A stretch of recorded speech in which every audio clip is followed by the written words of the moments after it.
dari orang seperti Bapak Ibu jamaah berkelama alhamdulillah syukur kepada Allah yang Maha Kuasa pada hari yang ke-16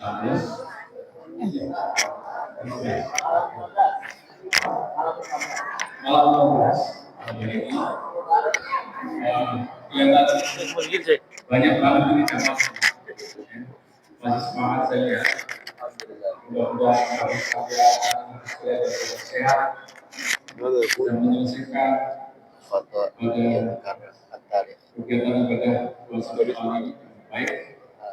Dan malam hari ini terus sekalian sebagaimana yang telah kami sampaikan bahwa kita kedatangan saudara kita dari Palestina, ya, Syekh Abdullah.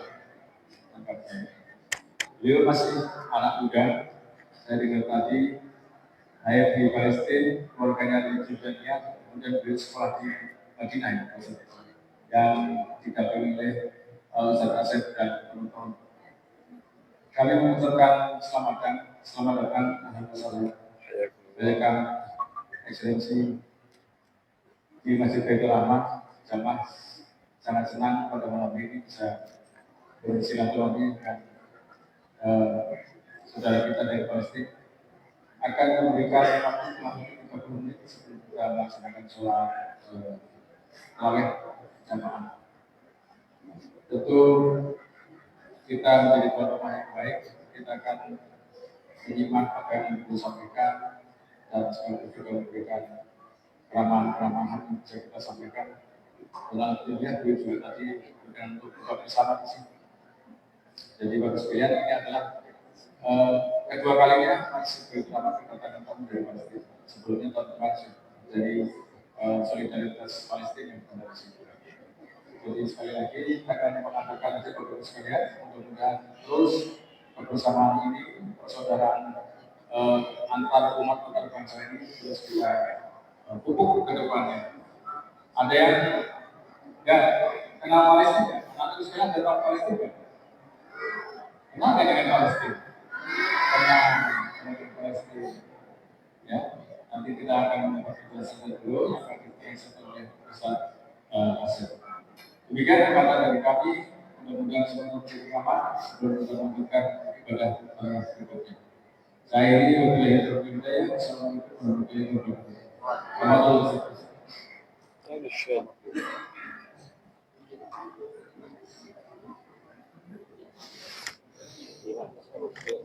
Ya, silakan. Sudah خلاص.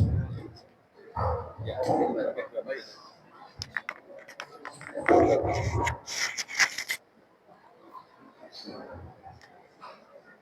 Assalamualaikum warahmatullahi wabarakatuh.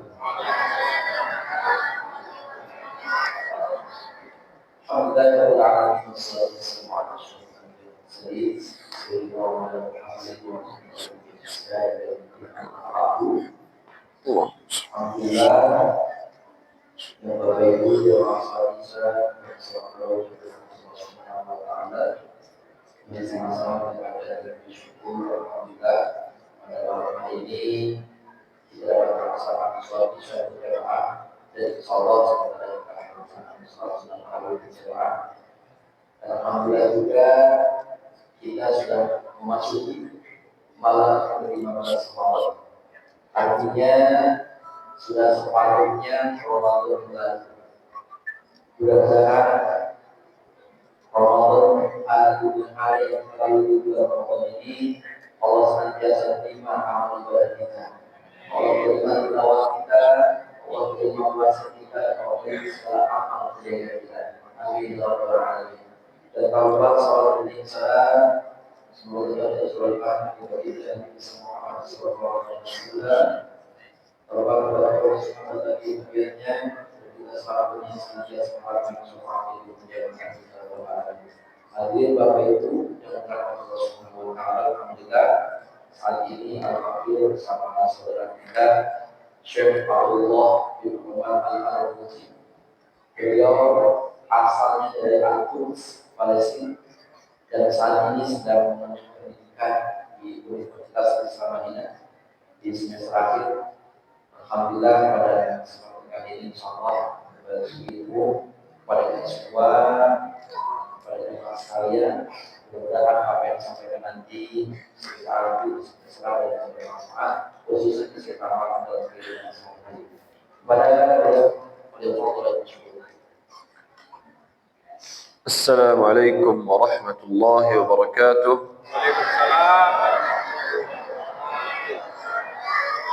Apa kabar semuanya? Selamat malam. Bismillah walhamdulillah. Wassalatu wassalamu ala Rasulillah Muhammad sallallahu alaihi wa ala alihi wa ashabihi ajma'in. رب اشرح لي صدري ويسر لي أمري واحلل عقدة من لساني يفقه قولي اللهم صل على نبينا محمد كلما ذكره الذاكرون وصل وسلم وبارك عليه كلما غفل عن ذكره الغافلون أما بعد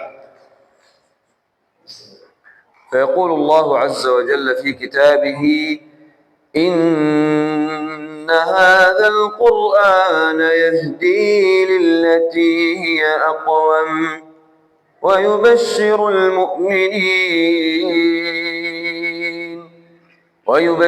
المؤمنين الذين يعملون الصالحات أن لهم أجرا كبيرا. Hadirin yang dirahmati Allah Subhanahu wa taala. Beliau memulai ceramah ini mengucapkan alhamdulillah, syukur kepada Allah Subhanahu wa taala dan salawat kepada Rasulullah sallallahu alaihi wasallam. Dan beliau memulai satu permulaan ayat firman Allah Subhanahu wa taala dalam Al-Qur'an surat Al-Isra ayat 1. Inna hadzal Qur'ana yahdi lillati hiya aqwam. Bahwasanya Al-Quran itu yahdi sebagai petunjuk, lillati aqam sebagai petunjuk jalan yang lurus, wa yubashshirul mu'minin dan juga sebagai kabar gembira bagi orang-orang. Al-Quran yang pertama sebagai petunjuk jalan yang lurus, yang kedua dalam ayat ini sebagai apa? Sebagai pemberi kabar gembira buat orang-orang yang umum. فيقول الله عز وجل لو أنزلنا هذا القرآن على جبل لرأيته خاشعا متصدعا من خشية الله وتلك الأمثال نضربها للناس لعلهم يتفكرون. Hadirin yang dirahmati Allah Subhanahu wa taala. Allah Subhanahu wa taala berfirman dalam ayat yang lain, "Lau anzalna al-Qur'ana 'ala jabal." Allah berikan sebuah perumpamaan. Andaikan atau Allah akan turunkan Al-Qur'an kepada gunung yang begitu besar. Lalu Allah siapa maksudnya? Andai ini Allah lagi menyinggung manusia. Manusia punya akal, punya pikiran, punya rasa, punya mata dan sebagainya. Tapi tidak tahu. Andaikan aku turunkan Al-Quran kepada gunung, maka ketika gunung itu diberi perasaan, diberi akal, diberi hati, maka itu akan hancur berkeping-keping. Kenapa? Karena ketakutan. Saking apa? Saking hayatin beratnya firman Allah Subhanahu wa taala yang diberikan kepada gunung tersebut. Maka alangkah ruginya manusia kita diberi akal Allah Subhanahu wa taala, pikiran hati, tapi tidak diberi Al-Quran, maka betapa ruginya. Gunung saja menghayati firman Allah sampai hancur andaikan. Apakah kita seperti itu merasa gelisah kalau baca Quran, merasa ada yang kurang kalau belum baca Quran dalam satu hari? Maka ini perumpamaan adalah apa? La'alla yatafakkarun. Asal kita berpikir seperti itu. هذا الكتاب العظيم الذي عاش معه الصحابة وكان النبي صلى الله عليه وسلم خلقه القرآن وكان صلى الله عليه وسلم جوادا كريما وكان أجود ما يكون في رمضان حين يلقاه جبريل يدارسه القرآن. Maka hadirin saya dari Allah Subhanahu wa taala bahwasanya kalau kita lihat Nabi Muhammad sallallahu alaihi wasallam kan akhlaknya, perilakunya, pribadinya Nabi Muhammad itu pribadi akhlak Al-Quran. Maka kita lihat ketika Rasulullah menghadapi Ramadan kan ada lunas. Rasul itu misalnya orang yang paling dermawan. Apabila Ramadan tiba, Rasulullah dermawannya berkali-kali lipat di bulan-bulan sebelumnya. Rasul orang yang akhlak Quran dermawan, maka ketika Ramadan tiba itu kedermawanannya berlipat kali lipat. Ketika ada di bulan suci Ramadan. هذا الكتاب العظيم عاش معه الصحابة رضوان الله عليهم، فنرى عثمان بن عفان رضي الله عنه يبدأ صلاته بعد صلاة العشاء، يبدأ من سورة الفاتحة ويختم بسورة الناس، يقرأ كامل القرآن في ركعة واحدة أمام الكعبة. Coba kita lihat Al-Quran ini ketika dimarah sahabat, khususnya Sayyidina Utsman bin Affan. Coba pribadinya Utsman bin Affan ketika suatu ketika Utsman bin Affan biasanya melaksanakan sholat depan Ka'bah, dua rakaat sholat depan Ka'bah, itu memulai Al-Quran, dimulai dari Al-Fatihah sampai beres itu dalam dua rakaat. Betapa lamanya berarti dua rakaat Utsman bin Affan menghatamkan Al-Quran dalam dua kali berdiri berarti dua rakaat. Ya, dalam satu kali salam Utsman bin Affan berdoa menghatamkan Al-Quran. Masya Allah. وهذا سيدنا عكرمة ابن أبي جهل رضي الله عنه يتلو القرآن ويبكي ويقول كتاب ربي كتاب ربي. Dan sahabat yang ada Ikrimah bin أبي جهل bin Abi Jahal, anaknya Abi Jahal, ketika membacakan Al-Quran dia juga merasa, wah ini ada kitab Allah, ini kitab Allah. Jadi biasanya kalau mereka biasa mendengar syair-syair, kalau ini yang dia rasakan sekelas anaknya Abi Jahal merasakan ini firman Allah, ini kitab Allah. هذا الكتاب العظيم الذي يرفع صاحبه في الدنيا والآخرة معا. من أراد الآخرة فعليه في القرآن، ومن أراد الدنيا فعليه في القرآن، ومن أرادهما معا فعليه بالقرآن. Maka orang yang senantiasa berinteraksi dengan Al-Quran, berpegang teguh dengan Al-Quran, maka hidupnya akan dunia.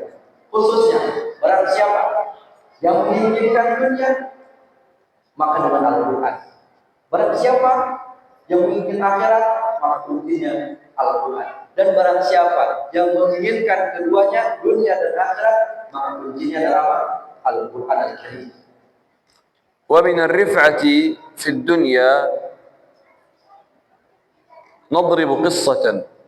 هذا الصحابي ابن أبزة رضي الله عنه يولى خلافة في عهد عمر بن الخطاب رضي الله عنه، فيقول سيدنا عمر رضي الله عنه: من ولى هذا العبد؟ كان عبدا أو مولى. Jadi suatu ketika ada sebuah kisah ketika zaman Sayyidina Khalifah Umar. في زمن الخليفة. Di zaman Khalifah Umar bin Khattab, itu suatu ketika dijumpai salah seorang di kala pemerintahan Umar bin Khattab, maka apa yang dikatakan?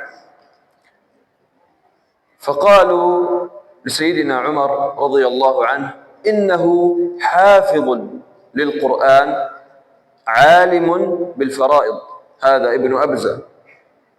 فقال سيدنا عمر ووقف خطيبا على المنبر قال: سمعت رسول الله صلى الله عليه وسلم يقول: إن الله يرفع بهذا الكتاب أقواما ويضع به آخرين.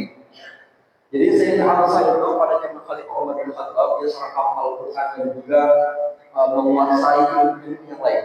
Maka ketika Rasulullah SAW waktu itu ada di sebuah mimbar ketika khutbah, maka ada sebuah hadis yang dikatakan oleh Rasulullah, Inna Allah yarqa bihadzal kitab aqwama wa yadhu bihi akhar. Allah Subhanahu wa taala mengangkat derajat sebuah kaum, suatu kaum di hadzal kitab dengan kitab Al-Qur'an ini. Wa yadhu bihi akharin, dan Allah menghancurkan merendahkan kaum yang lain di hadzal kitab dengan kitab Al-Qur'an ini. ضربنا مثالا للرفعة في الدنيا والآن نذهب للرفعة في الآخرة. Contohnya ketika sebuah perumpamaan ketika di dunia atau sebaliknya ketika nanti di akhirat. يقال لصاحب القرآن يوم القيامة اقرأ وارق ورتل كما كنت ترتل في الدنيا فإن منزلتك عند آخر آية تقرأها. Maka perumpamaan tadi dalam sebuah hadis dikatakan ketika kelak dia berkiamat, tidak ada pahalanya. Apa yang kita kerjakan di dunia, baca Quran, tilawah Quran, menghafalkan Al-Quran, maka kata Rasulullah SAW ketika di akhirat kelak, iqra wa tadaki, bacalah dan naiklah, kama yurattilu di dunia, sebagaimana kau baca Al-Quran di dunia. Fa inna manzilatahu fil akhirah, maka kedudukan mutlak di akhirat hingga akhir ayat Al-Quran sesuai dengan akhir ayat yang dibaca. Jadi nanti di akhirat itu ada derajat demi derajat, ya, ada tingkatannya. Maka dalam hadis ini derajat seorang tingkatannya tergantung akhir dari ayat yang dia baca. تقول سيدتنا عائشة عدد مراتب الجنة بعدد آيات القرآن، فالذي يحفظ كتاب الله عز وجل ويتلوه يوم القيامة أمام الله عز وجل فهذا يرقى لأعالي الجنان. Maka Sayyidina Aisyah radhiyallahu anha mengambil sebuah faedah kesimpulan dari hadis ini bahwasanya di surga nanti ada tingkatan-tingkatan surga, sebagaimana tingkatan ayat Al-Quran. Dari satu surga ke surga yang lain ada tingkatannya. Kemudian dari ayat satu ayat yang lain ada tingkatannya. Maka nanti di akhirat Allah berbalik Allah kita suruh baca lagi. Bayangkan kalau kita membaca Quran, kita hafal kata surat pun, kita apa yang kita baca, apa yang kita setorkan di hadapan Allah Subhanahu wa taala. وفي الحديث الآخر بين كل منزلة والمنزلة التي تليها في الجنة ما بين السماء والأرض. Bahkan dalam hadis yang lain, antara satu manzil sebuah atau tempat ke tempat yang lain, atau surga yang satu dengan surga yang lain, itu jaraknya derajatnya berbeda, baik sama wal ard, seperti jaraknya langit dan bumi. تخيلوا درجات عظيمة، يعني فقط الذي يحفظ الفاتحة ينال 7 درجات ما بين السماء والأرض. Maka coba kita bayangkan, kalau kita lihat derajatnya satu ayat dengan ayat yang lain antara langit dan bumi. Coba Al-Fatihah 7 ayat Bismillahirrahmanirrahim sampai akhir, berarti itu ada 7 derajat, 7 tingkatan. Kalau kita hafal surat Al-Fatihah, insyaallah ya, jemaah sekalian, kalau Al-Fatihah semuanya hafal, maka minimal kita tuh punya 7 derajat dalam surga. آمين. يقول النبي صلى الله عليه وسلم يأتي الصيام والقرآن يوم القيامة على هيئة رجل يقول الصيام يا رب إني حرمته الأكل والشهوة في النهار فشفعه فيه فيشفع الله له بالصيام. Dalam sebuah hadis yang lain hadis saya, puasa dan Al-Quran itu nanti roh seperti ruh laki-laki yang menghadap Allah Subhanahu wa taala. Maka apa yang manusia puasa berkata ini di hadapan Allah, ya Rabb, dulu aku melarangnya untuk bermakan, Di dunia ketika Ramadan, aku melarang makan di siang hari, minum di siang hari, bahkan menahan syahwatnya di siang hari. Maka ya Rabb, izinkan aku untuk memberikan syafaat kepada orang yang berpuasa di bulan suci Ramadan. ويأتي القرآن كذلك على هيئة رجل. انظروا تخلوا عنه الأصحاب وبقي العمل الصالح الذي فعله، فيأتي القرآن فيقول يا رب إني حرمته النوم في الليل فشفعه في، فيشفع الله له بالقرآن. Yang kedua, begitu pun dengan Al-Quran, sama tadi menjelma seperti sosok laki-laki juga di hadapan Allah Subhanahu wa Ta'ala. Ya membela kita orang yang senantiasa baca Al-Quran. Maka apa yang dikatakan? Ya Rabb, dulu aku melarangnya bahkan di malam hari. Dia menahan rasa ngantuknya, meninggalkan syahwatnya, meninggalkan malasnya demi aku dia baca. Maka ya Rabb, izinkan aku untuk memberikan syafaat kepada orang yang senantiasa tilawah Al-Quran. Maka apa yang terjadi? Fayusyafi'an, maka puasa Al-Quran memberikan syafaat kepada ahlinya. Insyaallah. Amin ya rabbal alamin. هذا الكتاب العظيم لو جلسنا للفجر، ليس للفجر، لأيام عديدة نتكلم عن فضائله فلن نوفيه حقه، فالقرآن لا تنقضي عجائبه. وسنختم في قصة إن شاء الله. Jadi hadirin sekalian, karena waktu yang terbatas melaksanakan tarawih, kalau mungkin di pagi hari waktu yang panjang mungkin akan dilaksanakan lebih banyak itu fadilah tentang keutamaan Al-Quran, dan juga mungkin ada sebuah kisah-kisah yang relate dengan keutamaan Al-Quran. Karena waktu kita terbatas, jadi saya mungkin tidak akan panjangkan. هذه القصة حصلت في غزة، وهي بشرى لأهل القرآن وبشرى للشهداء عند الله عز وجل. Mungkin saya akan memberikan satu kisah sebagai penutup bahwa ada kisah di Gaza, orang yang mu'allimah, ya, ibu-ibu yang pengajar Al-Quran. Kalau di kita mungkin guru TPQ, guru Al-Quran, di mana dia mengajarkan anak-anak belajar Al-Quran, baca Quran dan menghafal Quran.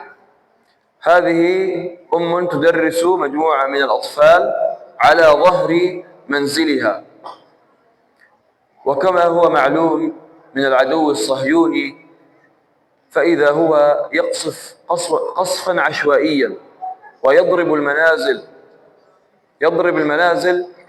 ما هب ودب منها. Jadi ketika tadi dia dari Al-Quran, ibu tadi seorang pengajar Al-Quran mengajarkan anak-anak, kalau di sana diajarkannya di atas rumah, gitu ya, kurang lebih di atas rumah untuk kalau di kita. Karena kalau di Arab itu maksudnya nggak ada kayak kita, untuk adanya. Maka ketika itu beliau mengajarkan di sana, kemudian tiap pagi sore mengajarkan anak-anak di sana, dan tiba-tiba memang itu rutin dia laksanakan. Tapi suatu ketika memang ada sebuah kejadian yang membuat tragedi di sana. Itu bom meledak tiba-tiba datang. فإذا بالأطفال والمرأة التي كانت تحفظهم القرآن عبارة عن سراب، أشلاء، يعني غير موجودة الجثث. Jadi tadi ya, kegiatan anak-anak baca Al-Quran dan sebagainya di rumah tadi. من شدة حرارة الصواريخ التي تنزل على قطاع غزة. Dan tadi saya bilang, jadi ketika itu sedang belajar dan sebagainya, maka tiba-tiba ada serangan dari Israel. يعني حرارة الصاروخ أكثر من 1000 سيليسيوس، تصهر العظم، ليس فقط الجلد، تصهر العظم كله يسيح. يعني يبقى أحيانا قطعة من يد أو قطعة من رأس أو قطعة من قدم يجمعونه في كيس لكي يجمعوا أو يحاولوا أن يجمعوا الجثة. Oke, jadi ketika ada serangan tadi, maka apa yang terjadi misalnya, maka si pengajar tadi tubuhnya hancur ya, berkeping kalau kita bahasa kita. Jadi jari jemarinya bisa hancur. لكن تأتي البشرى للشهداء عند الله أن الشهيد يتمنى أن يرجع إلى الدنيا فيقتل 10 مرات لما يرى من الكرامة عند الله عز وجل. Jadi ketika tadi sepengajar syahid terbunuh sampai mati maka Allah memberikan kabar gembira kepadanya. Sebagaimana setiap orang menginginkan mati syahid, maka si ini mati dalam keadaan syahid.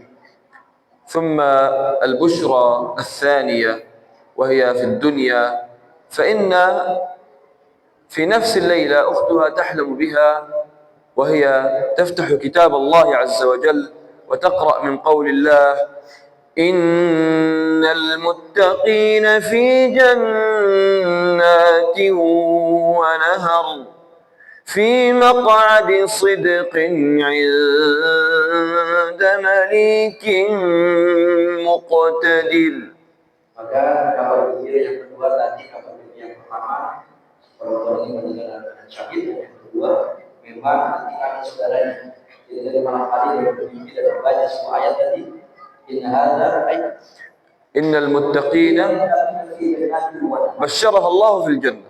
Nah, dan Allah memberikan kabar gembira bahwa si ini ada dalam mimpi saudaranya, dia berada dalam surga. Innal muttaqina fi jannatin wa nahar. Sesungguhnya orang yang takwa berada dalam surga dan surga itu berisi sungai-sungai. في مقعد صدق عند مليك مقتدر. عند الله عز وجل في مستقر رحمته وفي دار كرامته.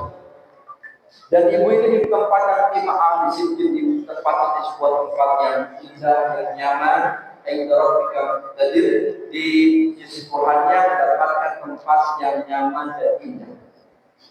هذا ونتقدم بالشكر لأهل أندونيسيا الكرام ونخص مسجد بيت الرحمن على دعمهم القضية الفلسطينية وفي الخصوص غزة، فقد كانوا مثل الجسد الواحد كما قال النبي صلى الله عليه وسلم: مثل المؤمنين في توادهم وتراحمهم وتعاطفهم كمثل الجسد إذا اشتكى منه عضو تداعى له سائر الجسد بالسهر والحمى، وكما قال الله عز وجل: إنما المؤمنون إخوة. Jadi hal sekalian bahwasanya kita bersyukur di Indonesia mungkin tidak seperti saudara-saudara kita di Gaza, maka perlu rasa syukur itu.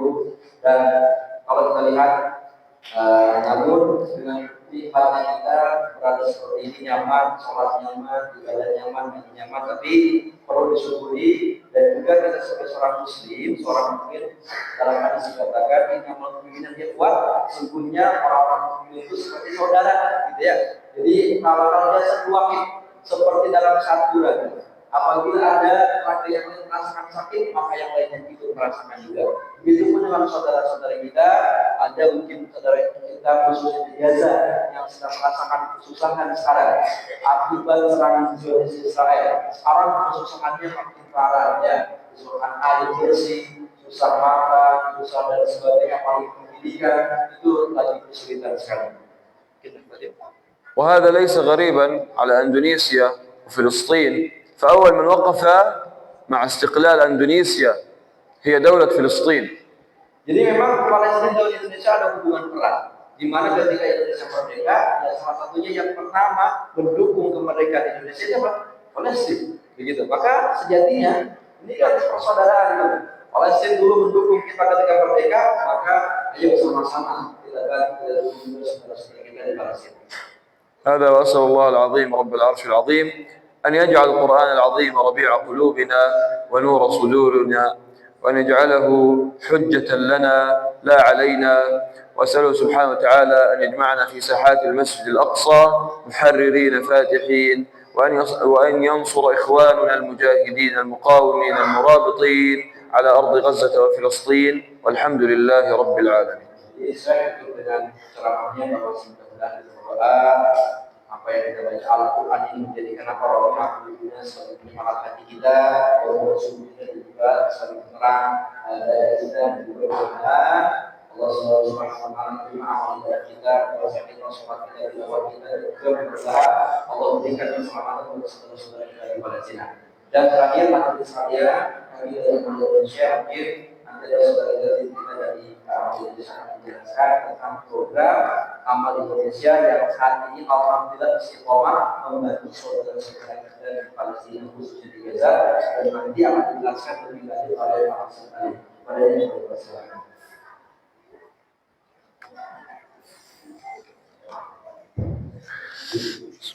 Bismillahirrahmanirrahim. Assalamualaikum warahmatullahi wabarakatuh. Alhamdulillah, segala puji bagi Allah Subhanahu wa taala. Salawat dan salam semoga selalu tercurahkan kepada junjungan Nabi Muhammad sallallahu alaihi wasallam. Para jamaah yang dimuliakan Allah Subhanahu wa taala, sebelum kami menjelaskan secara detail apa itu amal Indonesia dan apa program-program Indonesia, kita sedikit mau share video sekitar 3 menit setengah. Ini adalah keadaan saudara-saudara kita yang berada di Gaza, dan ada video-video apa yang sudah amal Indonesia lakukan. Silakan oleh tim di monitor.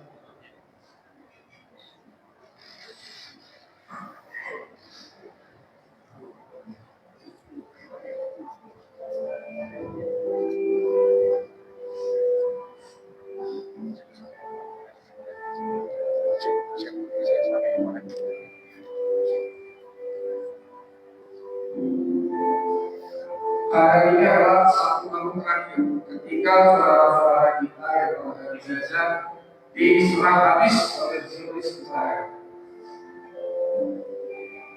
Ribuan orang syahid yang berada di Gaza.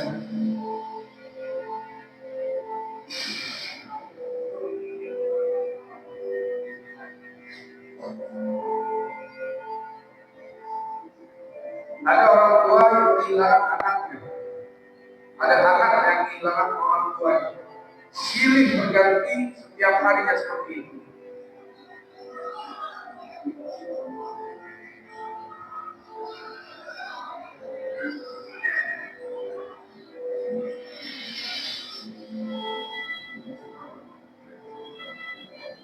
Saudara-saudara muslim kita yang berada di Gaza Palestina ditangkap tali pasal, diadili di atas oleh Zionis. Ribuan orang yang ada di Gaza ditangkap tanpa tahu apa soal mereka. Dan ini adalah salah satu contoh anak-anak kecil di sana kena kulit. Kenapa? Karena 90% air yang ada di Gaza Palestina terkontaminasi atau tidak ada air bersih. Hanya sisa 10% air bersih.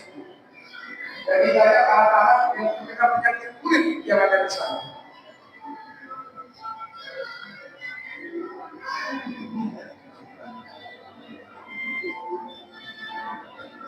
Target utama Israel adalah membunuh sebanyak-banyaknya anak-anak. Supaya apa? Supaya Gaza Palestina tidak memiliki regenerasi atau pertumbuhan. Tapi alhamdulillah setiap ada yang sakit, hari itu ada yang mati.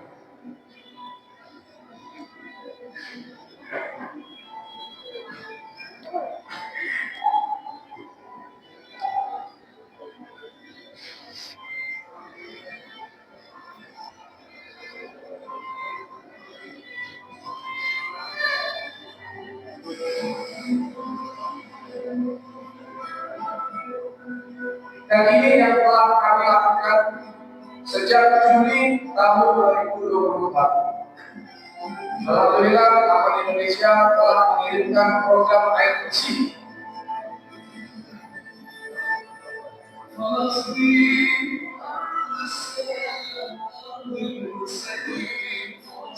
Total sudah kita kirimkan 300.000 liter atau untuk penerima manfaat 35.000 penerima manfaat. Warga Gaza total ada 1,9 juta. Jadi apa yang kami lakukan masih hanya sekian persen. Jadi apa yang terjadi di Gaza? Bagaimana akan kecil di sana mendapatkan air bersih dari saudara-saudara yang ada di Indonesia?